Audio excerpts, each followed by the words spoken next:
अस्सलाम वालेकुम नाज़रीन, सिंध टीवी न्यूज़ के प्रोग्राम कराची डायरी में भली कार मां आवां जो मेज़बान शबीर लाशारी। नाज़रीन, के इलेक्ट्रिक की हठ धर्मी सबब गादीअर शहर कराची में एक दफ़ो ॿीहर जेका है शदीद लोड शेडिंग जो सिलसिलो जो आहे उहो शुरू थी वियो आहे। त ॿिए पासे वरी गैस की किल्लत जेका है उहा भी शदीद थी वई आहे, जंहिं करे शहरी रिध पचा लाइ पिणु परेशान आहिनि। सिंध गादीअर शहर कराची के अक्सर इलाइक़नि में 10 खां 12 कलाकनि ताईं डिघी लोड शेडिंग जो सिलसिलो जेको जीअं ई शुरू थियो आहे त शहरी अज़ाब हेठि अची विया आहिनि ऐं रातियूं जागी गुज़ारण ते मजबूर आहिनि। हिकु पासे बिजली न हुजण जे करे माण्हुनि जा कारोबार मुतासिर थी रहिया आहिनि, त ॿिए पासे माण्हुनि जूं निंडूं हराम आहिनि ऐं राति जो आराम भी नथा करे सघनि। इन हवाले सां के इलेक्ट्रिक पारां जारी कयल हिकु प्रेस रिलीज़ में ॼाणायो वियो आहे त गैस की फराहमी मुंतकिल थियण जे करे 400 मेगावाट बिजली जो शॉर्टफॉल है, तंहिंजे करे शहर अंदर लोड शेडिंग शुरू कई वही है। ये को पहिरियों भेरो ना है जो के इलेक्ट्रिक मुख्तलिफ बहाना बढ़ाए लोड शेडिंग कंदी रही है।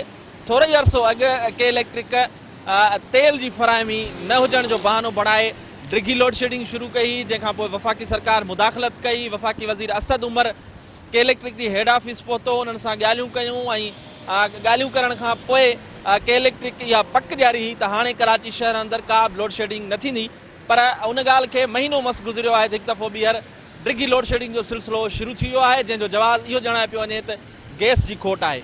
सिंध उहो सूबो आहे जेको पूरे मुल्क जो 70% गैस पैदा करे थो, पर उन बावजूद गैस काॾे थो वञे कंहिंखे का ख़बर कान्हे। के इलेक्ट्रिक खे गैस नथो मिले, उनखां अलावा जेके घरेलू सार्फिन आहिनि उहे पिणु परेशान आहिनि गैस की किल्लत जे करे। सुबुह जो ॿारड़ा नाश्ते नेरनि खां बग़ैर ई स्कूल वञनि था, त राति जो ऐं मंझंदि जो रिध पचा लाइ घर में औरतूं जेके आहिनि उहे पिणु परेशान आहिनि। पाण जो प्रोग्राम में कराची शहर अंदर बिजली की लोड शेडिंग ऐं गैस की खोट ते डिस्कस कंदासीं ऐं उन्हनि इलाइक़नि जो पिणु दौरो कंदासीं। उन्हनि जिते जिते माण्हू मुतासिर थी रहिया आहिनि, मुतासिर इलाइक़नि में वञी माण्हुनि सां ॻाल्हि ॿोल कंदासीं। असां हिन वक़्तु कराची जी सिंधी वसंदी सचल ॻोठ में मौजूदु आहियूं। शहर जे ॿियनि इलाइक़नि जीअं कराची जे सचल ॻोठ में पिणु बिजली ऐं गैस जी साॻी सूरत हाल आहे। हितां जा रवासी भी सख़्तु परेशान आहिनि। अचो त हितां जे मक़ामी रवासियुनि सां ॻाल्हि ॿोल कयूं था। छा हिते छा सूरत हाल आहे बिजली जी लोड शेडिंग? साईं सच असांजे कराची में ख़ासि करे सिंधी वसंदनि में असां बिजलीअ जो त एॾो ताज़ार आहे जो 5-5 कलाक 4-4 कलाक ॾींहं जो बि वञे थी, राति जो बि वञे थी। ऐं ॿियो त इहो जेको आहे सुबुह जो असुर जे टाइम ते वञे थी, जेका 3-4 बजे बिजली थी वञे उहो असांजे लाइ मौत आहे। ऐं ॿियो उन बिजलीअ खां अलावा वरी असांजे गैस जो बि मसइलो थियो आहे। असांजे सुई गैस में एतिरो त प्रेशर घटि आहे जो असांजो चुल्हो जेको अधु कलाकु वठंदो उहो जेकॾो असांखे कलाकु ॾेढ थो वठे पियो। असां हुकूमत खां पुरज़ोर अपील कंदासीं ख़ासि करे हिन सिंधी वसंदनि सां इंसाफ़ कयो वञे ऐं बिजलीअ जी लोड शेडिंग भी खत्म कई वञे ऐं स्वी गैस की भी लोड शेडिंग खत्म कई। बिजली लभे कोन थी, बिल एतिरा त घरा था अचनि जो ग़रीब माण्हूअ खे भरण जी वसियत ई कोन्हे का। ऐं गैस जा बिल भी एतिरा था अचनि जो माण्हू खे भरण जी वसियत ई कोन्हे का। महिरबानी करे खुदारा इन सिंधी आबादियुनि ते ख़ासि करे कराची शहर वारनि ते रहम कयो त जीअं ग़रीब ॼण पंहिंजी सुकून जी ज़िंदगी गुज़ार। गैस जेका आहे पूरी सिंध मां जी गैस उहा पूरे पाकिस्तान खे हलाए थी। असां जेके गैस जा मालिक आहियूं त बाबा सिंध मां गैस अचे थी, पर सिंध लाइ गैस कोन्हे। पंजाब जे हर शहर लाइ गैस भी आहे ऐं उनजे लाइ बिजली भी आहे। ऐं असां जेके स्वी गैस जा जेके मालिक आहियूं, जेका पूरी सिंध सां पाकिस्तान खे हलाए थी, उन्हनि लाइ गैस बिल्कुलु आहे ई कोन। इहो सरासर असां सां ज़ुल्म आहे। तक़रीबन जेको 6 कलाक अचे लोड शेडिंग थींदी, उते हाणे 12-12 कलाक लोड शेडिंग आहे। अधु कलाक लाइट अचे थी त 2-2 कलाक हली थी वञे। उन खां अलावा मानी जी पचाइण जे टाइम ते गैस कोन्हे, प्रेशर सफ़ा घटि आहे। ईअं न त सिर्फ़ु ॻोठ में साइड ते, पर जेकी सोसाइटियूं आहिनि उते बि इहो ई हाल आहे। लोड शेडिंग बि अथरादू थियल आहे। इहो प्रेशर घटि जी ॻाल्हि कनि था। जेको हाणे इहो हाल आहे त सियारे में त कुझु ख़बर न आहे त छा थींदो, शायदि गैस हूंदी ई कान। ॿियो लाइट जो बि इहो ई हाल आहे। उन्हनि लाइ वॾो मसइलो लॻो पियो आहे। अञा त स्कूल जेके खुलंदा, ॿियूं शयूं थींदियूं, इंडस्ट्रियूं वग़ैरह में वॾो प्रॉब्लम त उहो पंहिंजी जॻह ते आहे, पर हिते घरनि में एॾो मसइलो आहे। घरनि में माण्हू पाणी जो मसइलो थो थिए इन जे लोड शेडिंग जे करे। ॿी शयूं थी थियनि, माण्हू वॾो तकलीफ़ आहे। मोटर नथा हलनि, पाणी अचे नथो पोयों। मोटर पाणी जो जेको आहे उहो हलंदो आहे, उहो बंदि थी वञे, पाणी घरनि में पहुचे नथो। वरी घर में त घर में लाइट कान्हे।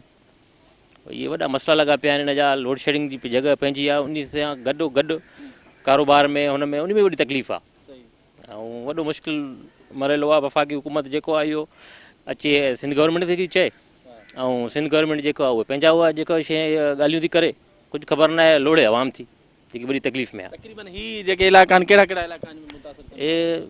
सम्झो असांजो सफ़ूरा वारी साइड में जेके ॻोठ आहिनि, हाजी रमज़ान ॻोठ आहे, सचल ॻोठा मगरूड़ा ॻोठा आहे सॼी जेकी पट्टी आहे हिते त गैस जी बि लोड शेडिंग आहे। मानी पचाइण जे टाइम ते गैस जो सफ़ा प्रेशर घटि आहे। बिजली उहा ई जेकी 6 कलाक 8 कलाक वेंदी हाणे 12 खां 14 कलाक लाइट कान्हे। 2 कलाक 3 कलाक लाइट न हूंदी आहे, ईंदी आहे त कलाक अचे थी वरी हली थी वञे। मसला उहे साॻा लॻा पिया आहिनि हर शइ में। चूंडियल एमपी केरु आहे? पीटीआई जो आहे, पीपी जो आहे, छा आहे उहो छा थो करे? हिन में चेयरमैन साहब त पीपी जो हो, हाणे त उहे त हाणे बलदियात ख़तमु थी विया आहिनि, पर हाणे एमपी साहब असांजो हिते आहे करीम बख्शा गबोल साहब आहे हिते जो आहे, उहो बि एमएनए बि पीटीआई जो आहे, उहो सैफुर रहमान साहब आहे। पर हालत उहा ई साॻी लॻी पई आहे इलाइक़े जी, को तरक़ियाती कमु न आहे, का शइ न आहे, सभु मामलात हुजे त उते आहिनि, बल्कि अञा बहितर पोइते आहिनि। ऐं तकलीफ़ूं माण्हुनि जी आवाम जी अञा वधीक आहिनि।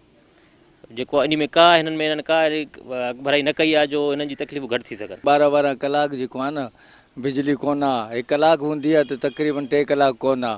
ऐं हुनजे अलावा जेको आहे न गैस जो बि वॾो प्रॉब्लम आहे ऐं तक़रीबन बिल्कुलु लो थो अचे गैस बि। ऐं सुबुह जो स्कूल ॿारनि लाइ वॾो तकलीफ़ ऐं वॾो उहो थींदो आहे। त अपील था करे सघूं ख़ुदारा आवाम ते जेको आहे न थोरो सही नज़र रखनि। तक़रीबन कलाक हूंदी आहे त 3 कलाक कोन आहे जी। अहिड़ी मतिलबु तमामु ॾुखी ज़िंदगी थो गुज़रे। बिल बि डबल आहे, इहो तव्हां सम्झो आहे बिल्कुलु। अगरि जिते हिकिड़ो लाइट ॿरंदो आहे, हिकिड़ो पंखो, हुनजो बि तक़रीबन 1000-1200 ईंदो आहे। ज़ुल्म आहे, इंतिहाई ज़ुल्म आहे जे। असां इमरान ख़ान खे वज़ीर आज़म खे इहे रिक्वेस्ट कंदा असांखे पुराणो जेको आहे न इहो असांखे पाकिस्तान खपे। न मां घणो थियो आहे ऐं दिलि भरिजी वियो आहे ऐं असांखे पुराणो खपे, असांखे पुराणो ई ॾे। यहाँ के हालात ये हैं कि रोज़ाना 12 से 18 घंटे जो है वो बिजली गायब है। रात को 3 मरतबा जो है यहाँ पर जो है बिजली चली जाती है 2-2 घंटों के लिए, और 1 घंटा यहाँ लाइट आ रही होती है और 3 घंटे जो है वो बिजली बंद कर दी जाती है बगैर किसी नोटिस के, बगैर किसी जो है ना वो गैर एलानिया लोड शेडिंग की एक भरमार है जो है इस इलाकों के अंदर, और कोई पुरसाने हाल नहीं है।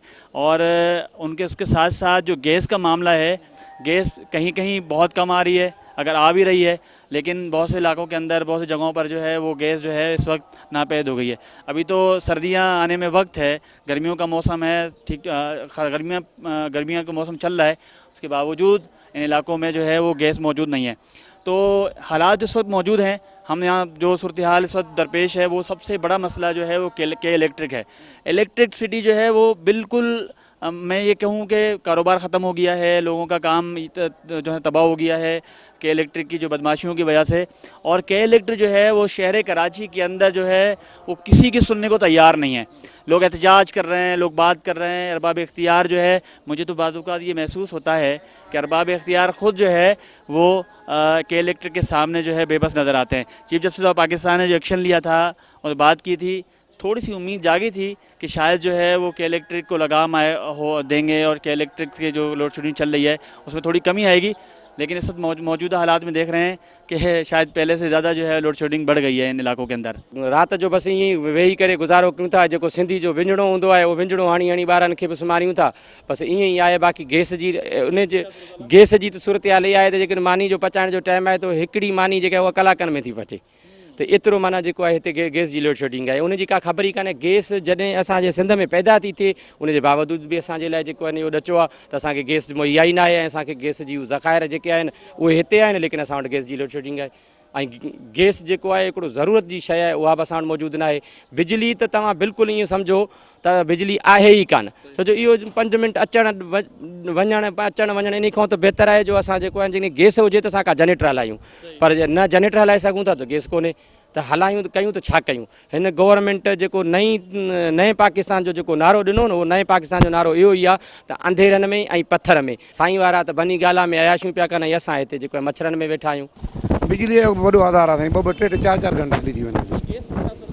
हा, गैस बि घटि थो थिए तमामु। हा, मानी न बसि पोइ काठी वाठी विझूं था, ॿियो छा कयूं। असां सम्झूं था त कराचीअ जे अंदरि हीअ हथरादू बहरान कयो वियो आहे ऐं पूरी कराचीअ जी सभु आबादियूं, रुगो असांजूं सिंधी आबादियूं आहिनि। तव्हां अंदाज़ो लॻायो त बिजलीअ जो को बि माना हिकिड़ी अॻिमी थींदी लोड शेडिंग 2 कलाक थिए थी, 2 कलाक थिए थी, माण्हू सुकून हूंदो त 2 कलाक।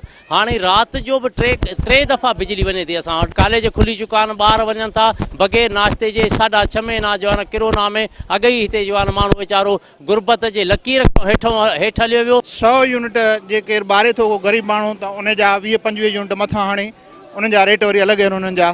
जे 200 यूनिट आहे त वरी उन ते 50 यूनिट पंहिंजा हथ था ठोकिया हणी उन जा रेट उन में करोड़ रुपयनि जूं करप्शन था कनि।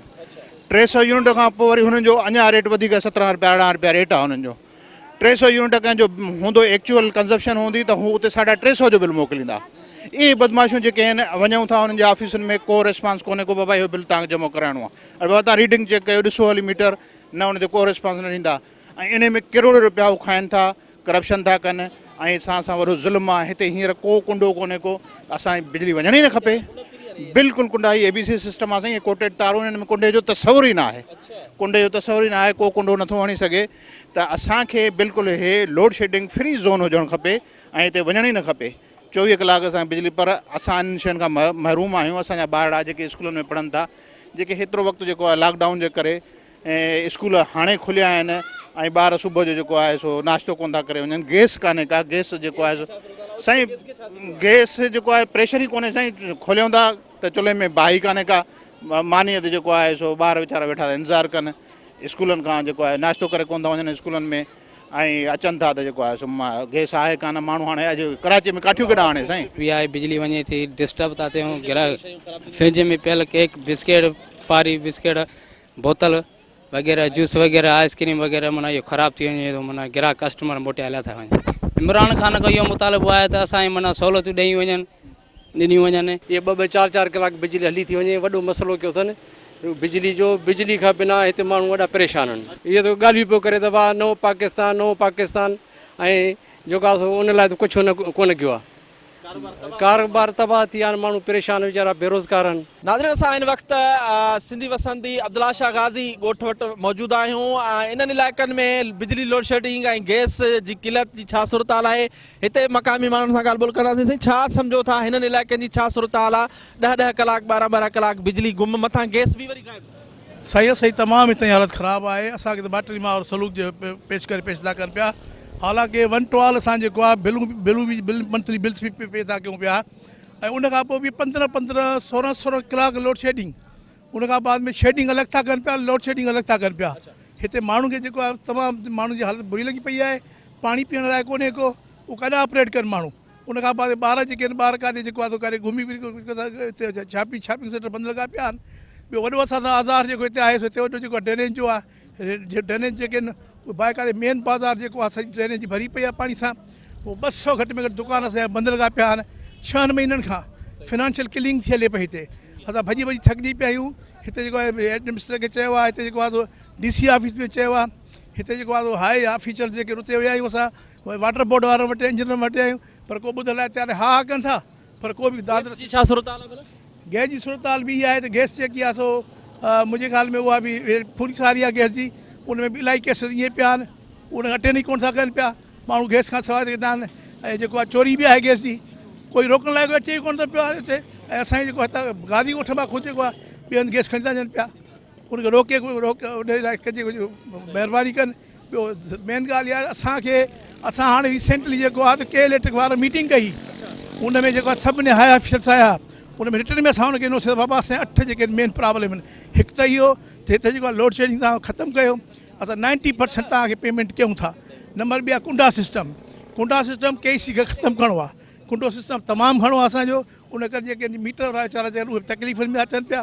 कुंडा सिस्टम फौरी ख़तमु करायो असां चयो त असां तव्हांखे हेतिरी पेमेंट कयूं था असांखे नवां मीटर बि तव्हांजो ऐं ॿियो 2 PMTs असांखे फौरी तौर ते हणी ॾियो त जीअं असांजो जेको आहे लोड शेडिंग ख़तमु थिए ऐं सही तरीक़े सां सभिनी खे मिले बि पर ॿुधनि ई कोन त दादरसी कान्हे का लेटर न आहिनि बाक़ाइदे दाहूं वञी कयूं त मीटिंग में विया आहियूं असां पर को बि ॿुधण वारो कोन्हे को असांजो बेयारो मतिलबु असांजी मेन जेकी हितां हलो बाज़ार ताईं घुमायूं उन पाणी हेॾो पाणी बीठो आहे त जेको आहे कोई घुमी कोन थो सघे पियो हालत बुरी आहे। असांखे केरु कोई बि असांखे लिफ्ट कोन थो कराए पियो हा कनि था पिया पर प्रैक्टिकल का शइ कान्हे। महिरबानी कयो तव्हांजी वॾी महिरबानी तव्हां चओ था पिया जेके सरांदी वारा जेके वॾा आहिनि जेके उनखे चओ महिरबानी करे मसइला हल कनि। ॼाणी वाणी असां सां हिकिड़ी ज़्यादती कई पई वञे। सचल ॻोठ में बिजली न वेंदी हुई सचल ॻोठ में 4 चकर थी वञे रस्ता तव्हां ॾिसो रस्तनि सां केॾो ज़ुल्म लॻो पियो आहे। असांजा ॿार बच्चा निकिरी नथा सघनि पिया मस्जिदनि ॾे माण्हू नथा वञी सघनि असां सां अलाए कहिड़ो ज़ुल्म शुरू कयो आहे गवर्नमेंट।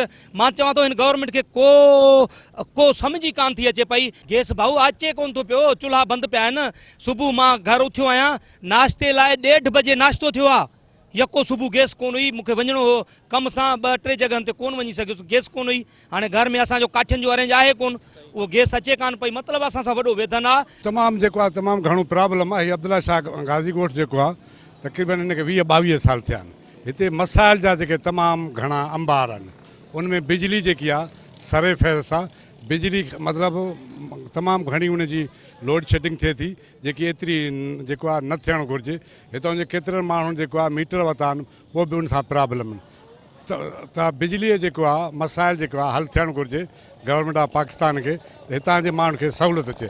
नंबर 2 जेको आहे हिते ॿियो प्रॉब्लम आहे ड्रेनेज जो तमामु घणो प्रॉब्लम आहे।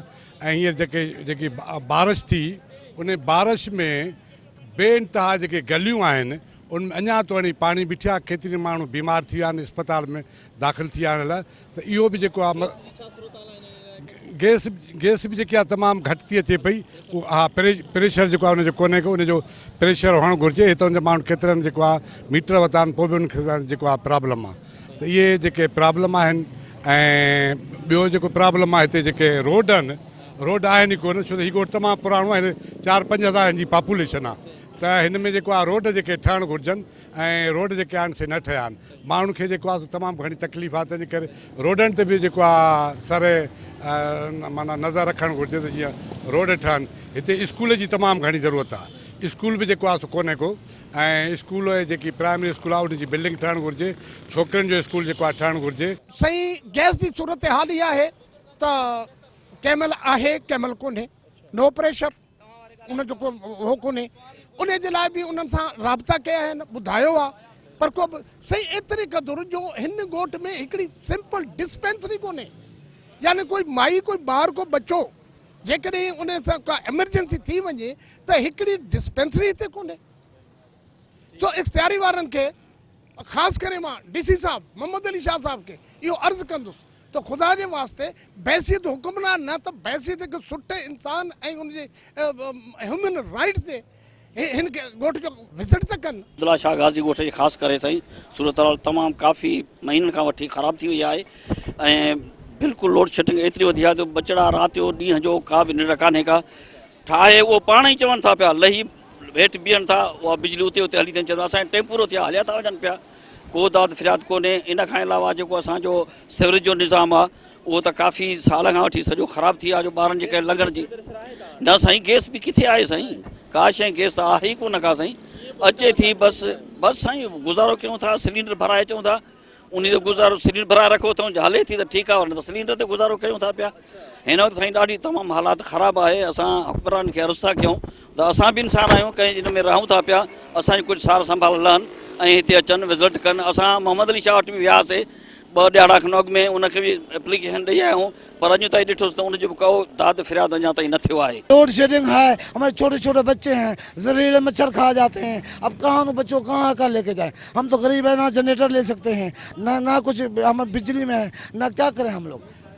गैस कहाँ, लोड शेडिंग है, गैस तो एक चूल्हा जलता है दूसरा चलता ही नहीं है। अब क्या करें? खाना कैसे पकाते हैं? खासे फिर लकड़ी या फिर ये लकड़ी पेटी ले लेते हैं, उससे गुजारा करते हैं। जाए जंगल में से फिर मिल जाते लकड़, उससे करते हैं। मैं रक्षा चलाता था, पहले लकड़ का बुरान होता था, मैं रक्षे में कहीं से लकड़ मिली, कहीं से लकड़ मिली, फिर मैं रक्षे में घर में लेके आता था, हमारा चूल्हा जलता था। असां गाज़ी ॻोठ जा रहवासी आहियूं, जो जिते जिते असांजी सिंधियूं आबादियूं आहिनि उते अहिड़ी बदकिस्मती लॻी पए। पर ख़ासि तौर ते असांजो जेको गाज़ी ॻोठ आहे इहो त ॾाढे मसइलनि जो वर चढ़ियल आहे। तव्हां हर गली में वञो, जिते वेंदव तव्हांखे गंदगी, सेवरेज जो सिस्टम ई न आहे, न मस्जिद में नमाज़ पढ़ी था सघूं, न बच्चनि खे ॿाहिरि कढी था सघूं। लोड शेडिंग त पुछो ई न, ईअं सम्झो त मतिलबु हर कलाक खां पोइ 3-4 कलाक लोड शेडिंग लॻी पई आहे। ऐं तमामु घणो परेशान आहे, राति जो बि वञे थी, राति जो बि वञे थी, को मतिलबु को टाइम ई न आहे लोड शेडिंग जो। जी मर्ज़ी सां अचे, मर्ज़ी सां वञे, को हिसाब किताब ई न आहे। बसि लोड शेडिंग जे हवाले सां तमामु घणी परेशानी थिए थी। गैस भी गुम आहे, लोड शेडिंग भी घणी आहे, ऐं मच्छर उन खां सवाइ मच्छर मलेरिया वग़ैरह हे हो जे जॻह वधी वई आहे, जंहिंजे करे पाणी जो किनूं बीठो आहे, उनजे करे बिजली बि हली थी वञे ऐं मच्छर मलेरिया वधी वियो आहे। ॿारनि में अखियुनि खे, इन खां अलावा ॿियो तमामु घणियूं बीमारियूं वग़ैरह, त इन जे करे गवर्नमेंट खे इल्तिजा आहे त उन ते ख़ासि तवजो ॾिए ऐं असांजे जेके गाज़ी ॻोठ जा मसइला आहिनि से हल करे। छा चवंदो बिजली लोड शेडिंग जे हवाले सां? लोड शेडिंग का तो शेडिंग का जो टाइमिंग होती है वो टाइमिंग तो कोई है ही नहीं। यानी जब मर्जी 1 घंटा आया, फिर 2-3 घंटे गए, फिर 1 घंटा आया, फिर 3 घंटे गए, रात को आधी रात को। उसके साथ उस जो है मच्छर जो बहुत, वो उसकी वजह ये है कि वो सीवरेज की लाइन जो है वो पिछले तकरीबन मैं समझता हूँ 1.5 साल से ये सिलसिला चल रहा है, और उसमें बाकायदा ये है कि टेंडर हुआ, सब कुछ हुआ, मगर काम नहीं हो के आ रहा है। टेंडर क्या बताया गया कि कॉन्ट्रैक्टर को दे दिया गया, कॉन्ट्रैक्ट में काम साथ नहीं हो रहा है। अब क्या गैस भी अमूमन लोड शेडिंग हो रही है, गेट्स के भी कभी कभार गेट्स मतलब चला जाता है, मसला होता है। 24 कलाकनि मां 8-9 कलाक अचे थी। हाणे जेकॾहिं असां ग़रीब माण्हू ॾींहं जो वञूं मज़ूरी ते, राति जो असां सुम्ही निंड नथा कयूं। नंढा बच्चा आहिनि, उहे असांजा तड़पंदा रहनि था। असां सां गॾु ई अलहज़र गार्डन आहे, पर उन में बिजली न आहे, ऐं असां वटि बिजली उन्हनि वटि आहे पर असां वटि न आहे। छा असां ॿियो नंबर शहरी आहियूं? हू बि त असां सां गॾु रहनि था, सिर्फ़ु असांजो फ़ासिलो ई थोरो आहे, ऐं असां बिल बि भरियूं था। असां सां ज़ुल्म छो कयो थो वञे? असां आला अख़्तियारनि खे अर्ज़ु कंदासीं त ख़ुदारा असां ते रहम कयो वञे, ऐं असांजे बच्चनि ते रहम कयो वञे, त असांजी जेकी लोड शेडिंग आहे उहा ख़तमु कई वञे। बराए महिरबानी असांजा मसला हल कया वञनि त महिरबानी थींदी। बिजली के वाले से सर ये देख सकते हैं, मेरा बिल ये 2 महीने का ये 54,700 कुछ रुपए का बिल है बिजली। ये 2-3 महीने से मैं, जब पहले महीने में इन्होंने एकदम शार्ट करके मैं मसलसल भरता हूँ बिल, तो पहले महीने में मेरा 6ठे महीने में मैंने भरा था, 5वें में भरा था, 6ठे का एकदम इन्होंने 32,000 का बिल भेज दिया। तो मैंने नहीं भर सका, मैं दफ्तर गया, वो किस्तें बना कर देते हैं। मैंने बोला भाई मेरा बिल दुरुस्त करो, बिजली होती नहीं है हमारे घर गांव में, गोठ में, तो बिल इतना कैसे आ गया? बोला भाई ये किस्तें करके देते। मैंने बोला मैं किस्तें भर नहीं सकता हूँ, इतने पैसे कहाँ से भरूँ? फिर दूसरे महीने उन्होंने एकदम शार्ट करके 43,000 का भेज दिया। अभी ये बिल मैसेज मेरे पास आया 54,700 कुछ रुपए का। हम लोग कहाँ से दें? बिजली होती नहीं है हमारे गांव में। बिजली 6 हफ्ते से नहीं आ रही गाजीकोट में, पूरी कराची में भी नहीं है, लेकिन हमें परेशानी है।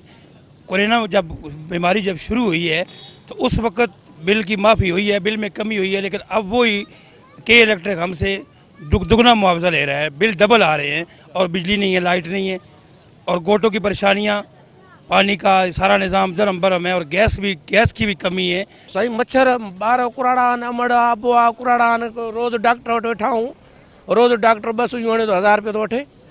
डॉक्टर जो बि रोज़गार खोली पियो आहे हिते। के इलेक्ट्रिक एॾी जेको नाजाइज़ी आहे, 15,000 टिनि महीननि जो बिल, लाइट आहे कोन। अब लाइट हुजे त बिल भरियूं न, लाइट ही कोन्हे त बिल छाजो? नाज़रीन, असां पाण अॼोके प्रोग्राम में तव्हांखे ॾेखारियो त कराची शहर जे अक्सर इलाइक़नि में के इलेक्ट्रिक जी हठधर्मी सबबि डिघी लोड शेडिंग कई पई वञे। नतीजे तौरु माण्हू सख़्तु परेशान आहिनि। माण्हुनि जो चवणु आहे त केतिरा ई एहतजाज करण ऐं दाहण बावजूदु के इलेक्ट्रिक खे जे कन ते जूं बि नथी चुरे, ऐं वफ़ाक़ी सरकार मुदाख़लत करे त जीअं के इलेक्ट्रिक जी जेका इहा हठधर्मी आहे उहा ख़तमु थी वञे। उन सां गॾोगॾु शहरनि इहे बि शिकायतूं कयूं त गैस जी किलत सबबि हू रिध पचाव नथा करे सघनि, ऐं ॿारड़ा बग़ैर नेरनि करण जे स्कूल वञनि था।